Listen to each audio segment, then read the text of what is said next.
ತಿರುಪತಿ ಲಡ್ಡು ವಿವಾದದ ಬೆನ್ನಲ್ಲೇ ಈಗ ಮತ್ತೊಂದು ಮಹತ್ವದ ಬೆಳವಣಿಗೆ ಆಗಿದೆ. ನೂತನ ಟಿಟಿಡಿ ಆಡಳಿತ ಮಂಡಳಿಯಿಂದ ಒಂದು ಮಹತ್ವದ ನಿರ್ಧಾರವನ್ನು ಕೈಗೊಳ್ಳಲಾಗಿದೆ. ತಿರುಮಲ ತಿರುಪತಿ ದೇವಸ್ವಂ ಟ್ರಸ್ಟ್ನ ಆಡಳಿತ ಮಂಡಳಿ ಹೊಸ ನಿರ್ಧಾರವನ್ನು ಕೈಗೊಂಡಿದೆ.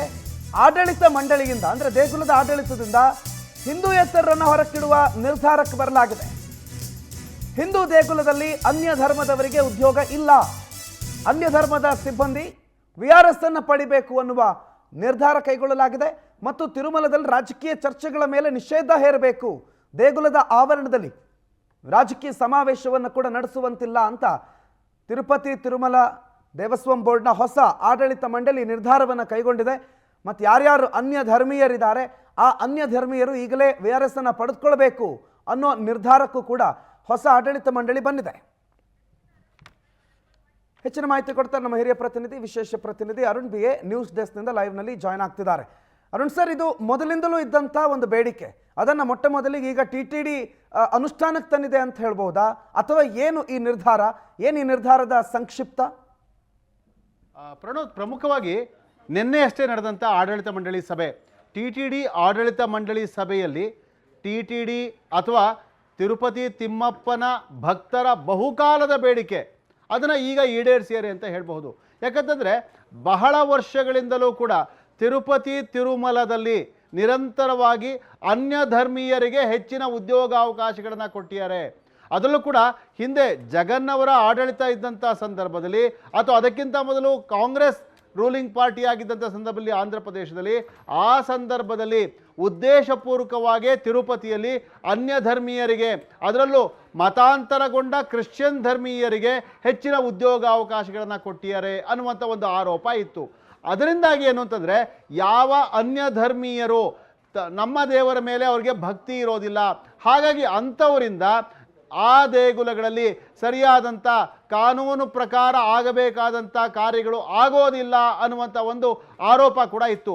ಹಾಗಾಗೇ ಈಗ ಅವೆಲ್ಲವನ್ನ ಸರಿಪಡಿಸುವಂಥ ಒಂದು ಕೆಲಸಕ್ಕೆ ಟಿಟಿಡಿ ಮುಂದಾಗಿರುವಂಥದ್ದು. ಕಳೆದ ಬಾರಿ ಅಷ್ಟೇ ಟಿಟಿಡಿಯಲ್ಲಿ ಏನು ಪ್ರಸಾದ, ಲಡ್ಡು ಪ್ರಸಾದವನ್ನು ಮಾಡುವಂಥ ಸಂದರ್ಭದಲ್ಲಿ ಕಲಬೆರಕೆ ತುಪ್ಪವನ್ನು, ಅದರಲ್ಲೂ ಕೂಡ ಬೇರೆ ಬೇರೆ ಪ್ರಾಣಿಜನ್ಯ ವಸ್ತುಗಳನ್ನು ಬಳಕೆ ಮಾಡಿದಂಥ ತುಪ್ಪವನ್ನು ಬಳಕೆ ಮಾಡಿದ್ರು ಅಂತ ಆರೋಪ ಕೇಳಿ ಬಂದ ಹಿನ್ನೆಲೆಯಲ್ಲಿ ಆ ಸಂದರ್ಭದಲ್ಲಂತೂ ಈ ಒಂದು ಒತ್ತಾಯ ಜಾಸ್ತಿ ಆಗಿತ್ತು, ಅನ್ಯ ಧರ್ಮೀಯರಿಗೆ ಅವಕಾಶ ಕೊಡಬೇಡಿ. ಹಾಗಾಗೇ ಈಗ ಟಿಟಿಡಿ ತೀರ್ಮಾನವನ್ನು ಕೈಗೊಂಡಿದೆ, ಅನ್ಯ ಧರ್ಮೀಯರಿಗೆ ಗೇಟ್ ಪಾಸ್ ಕೊಡಬೇಕು. ಹಾಗಾದ್ರೆ ಈಗಾಗಲೇ ಅಲ್ಲಿ ಕೆಲಸ ಮಾಡ್ತಾ ಇದ್ದಾರಲ್ಲ, ಅವ್ರಿಗೆ ಏನು ಮಾಡಬಹುದು, ಅವರೆಲ್ಲರಿಗೂ ವಿಆರ್ಎಸ್ ಕೊಡಬೇಕು ಅನ್ನುವಂಥ ತೀರ್ಮಾನವನ್ನೇನೋ ಟಿಟಿಡಿ ತಗೊಂಡಿದೆ. ಆದರೆ ಮುಂದೆ ಇದು ಅವ್ರು ಖಂಡಿತ ನ್ಯಾಯಾಲಯಕ್ಕೆ ಹೋಗ್ತಾರೆ. ಏಕಾಏಕಿ ವಿಆರ್ಎಸ್ ಕೊಡೋಕ್ಕೆ ಸಾಧ್ಯ ಆಗೋದಿಲ್ಲ, ಕಾರ್ಮಿಕ ಕಾನೂನುಗಳು ಅನ್ವಯ ಆಗುತ್ತೆ, ಅವರು ಅದರ ವಿರುದ್ಧ ಹೋರಾಟವನ್ನು ಮಾಡ್ತಾರೆ. ಎರಡನೇದಾಗಿ ರಾಜಕೀಯ ಚರ್ಚೆ ಹಾಗೂ ಸಮಾವೇಶಗಳಿಗೆ, ನಿಜ ಇದುವರೆಗೆ ತಿರುಪತಿ ಸಂಪೂರ್ಣವಾಗಿ ವಿವಿಧ ರಾಜಕೀಯ ಪಕ್ಷಗಳ ನಡುವಿನ ಚರ್ಚೆಗೆ ವೇದಿಕೆ ಆಗ್ತಾ ಇತ್ತು. ಅಲ್ಲೇ ದೇವಸ್ಥಾನದ ಮುಂದೆ ಆಣೆ ಪ್ರಮಾಣಗಳನ್ನು ಮಾಡೋದು, ಬೇರೆ ಬೇರೆ ರಾಜಕೀಯ ಪಕ್ಷಗಳ ಕಾರ್ಯಕರ್ತರು ಗುಂಪು ಕೂಡೋದು, ಸಮಾವೇಶಗಳನ್ನು ಮಾಡೋದು. ಇದುವರೆಗೆ ಹಲವಾರು ಜನ ಚಿತ್ರನಟರು ಕೂಡ, ಚಿರಂಜೀವಿ ಸೇರಿದಂತೆ ಹಲವಾರು ಜನ ಚಿತ್ರನಟರು ತಿರುಪತಿಯಲ್ಲೇ ದೊಡ್ಡ ಪ್ರಮಾಣದಲ್ಲಿ ರಾಜಕೀಯ ಸಮಾವೇಶಗಳನ್ನು ಮಾಡಿದಂಥ ಉದಾಹರಣೆಗಳಿವೆ. ಈ ರೀತಿ ಮಾಡೋದ್ರಿಂದಾಗಿ ಅಲ್ಲಿಯ ಭಕ್ತರ ಮೇಲೆ ಅದು ಪರಿಣಾಮ ಬೀರುತ್ತೆ. ಒಂದು ಧಾರ್ಮಿಕವಾದ ಸ್ಥಳ ಅಂತಂತಂದ್ರೆ ಅದು ರಾಜಕೀಯದಿಂದ ಹೊರತಾಗಿರಬೇಕು, ಅದು ಕೇವಲ ಆಧ್ಯಾತ್ಮಿಕ ಚಿಂತನೆಗೆ, ಭಕ್ತಿಗೆ ಮಾತ್ರ ಸೀಮಿತವಾಗಿರಬೇಕು. ಹಾಗಾಗಿನೇ ಟಿಟಿಡಿ ಒಂದು ಅದ್ಭುತವಾದಂಥ ಅತ್ಯುತ್ತಮವಾದಂಥ ನಿರ್ಧಾರ ತೆಗೆದುಕೊಂಡಿದೆ. ರಾಜಕೀಯ ಸಮಾವೇಶ, ರಾಜಕೀಯ ಚರ್ಚೆ ಅಲ್ಲಿ ಆಸ್ಪದ ಇರಬಾರ್ದು.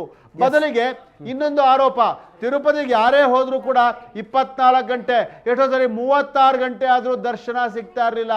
ಸರತಿ ಸಾಲಿನಲ್ಲಿ ದಿನಗಟ್ಟಲೆ ಇರಬೇಕಾದಂಥ ಪರಿಸ್ಥಿತಿ ನಿರ್ಮಾಣ ಆಗಿತ್ತು. ಇದನ್ನ ತಪ್ಪಿಸಿ ಆ ಒಂದು ದರ್ಶನದ ಅವಧಿಯನ್ನ 2-3 ಗಂಟೆ ಒಳಗಡೆ ಜನಕ್ಕೆ ದರ್ಶನ ಆಗೋದಕ್ಕೆ ಅವಕಾಶ ಮಾಡಿಕೊಡ್ಬೇಕು.